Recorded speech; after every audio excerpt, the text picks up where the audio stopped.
I hope the gods of belief are a lot less dangerous than the ones currently indulged. Mike. Well, there's a last entry of data out there which shows that there is no distinction between the death rates of people who hold a religious point of view and those who are atheists. There is no distinction in rates of morbidity, sickness rates, between those who hold a religious point of view and those who are atheists. I think that reflects a little bit, therefore, on the power of prayer and suggesting that there is no distinction. The point has been made, and it's a very good one, and it was made by Sir Francis Galton about a century ago, I think. Maybe not quite that long ago, that as is evident from the fact that the power of prayer, for example, seems not to be what it's cracked up to be, insofar as the mortality rate for believers is empirically ascertained not to be any better than that of non-believers, nor is their health any better. This is a good example, I think you're saying, of the inefficacy of certain religious beliefs, certainly the inefficacy of the sort of communication with God that noted philosopher, and he's a very, very good philosopher, William Olson, believes in. These guys are bright. But you know, you read their not their autobiographies, because as far as I know, none of them has yet written one, but their brief descriptions for fellow believers of how they came to God, or how they came back to God, as in William Olston's case. And you find that it isn't to do with any arguments. Peter van Inwagen, with whom I had a debate on one occasion, a very bright guy, wrote in a piece that I just read last week, trying to sort out, where are these guys coming from, if they believe in inerrancy, wrote that he'd come to the recognition that none of the arguments for God were really any good, and that if he were to approach them just as a non-believer, he wouldn't be taken in by any of them. But his own personal experience, his own commitment to Jesus, did the trick. And that once he had that going for him, everything fell into place. William Olson says pretty much the same thing. I haven't read it in Alvin Plantinga, but it would not surprise me.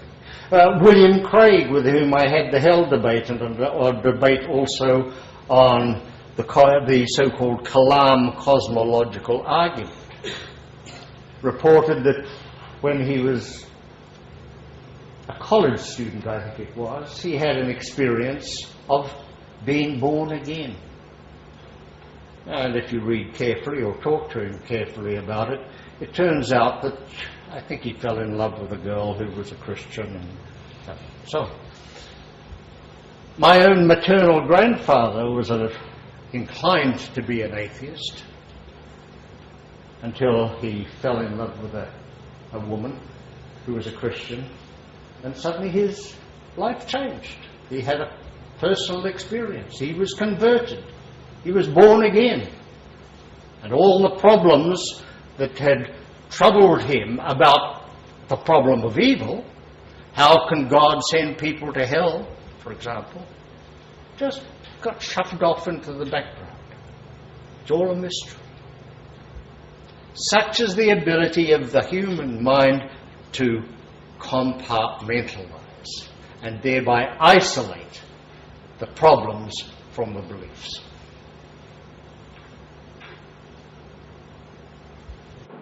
Right down the back. I've always envied people who believe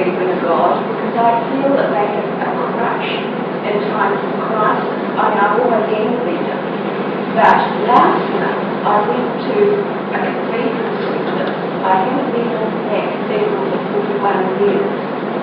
And the preacher said he was evoking the golden past, and he made the comment that he was bemoaning the fact that clergy were no longer considered supermen. And I thought to myself, would I be able, in ascribing to the church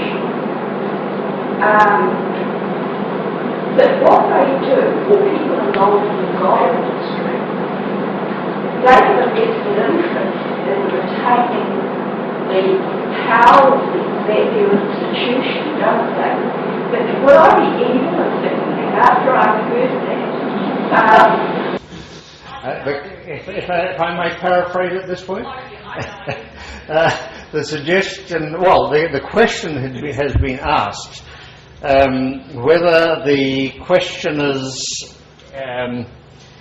inclination to think that the institutional churches and those associated with them are in it for the money, primarily, or to exercise power. Some of them, anyway. Would she be evil in ascribing that sort of motivation to them? I wouldn't want to issue such a blanket diagnosis myself, but I certainly would for a lot of cases. Just take a look at the televangelists who bring in the hundreds of millions each year in the States in particular. The Jimmy Swaggards, the Jimmy Bakers, Jimmy and Fanny Baker, and so on. It's an industry.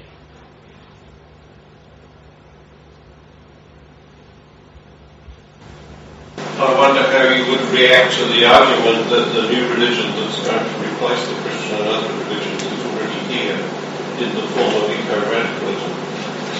And this has all of the trappings of religion in as much as the insiders are able to tell the rest of the world precisely what they should do, and the condemnation of those that don't believe in the latest version of the OPCC report.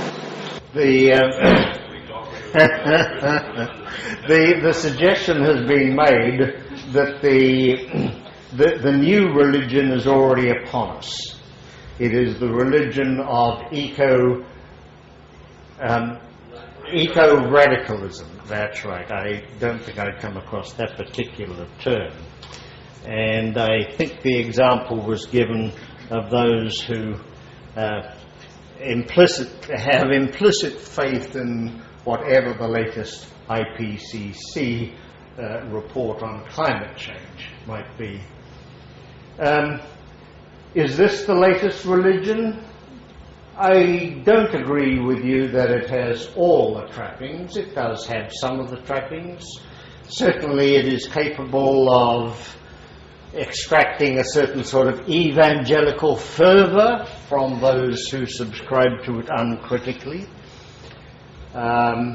Yes, but to my knowledge, the IPCC, or to take another instance, Al Gore, don't really count as gods in any literal sense for the believers, though some of their words may be taken just at face value. Pardon?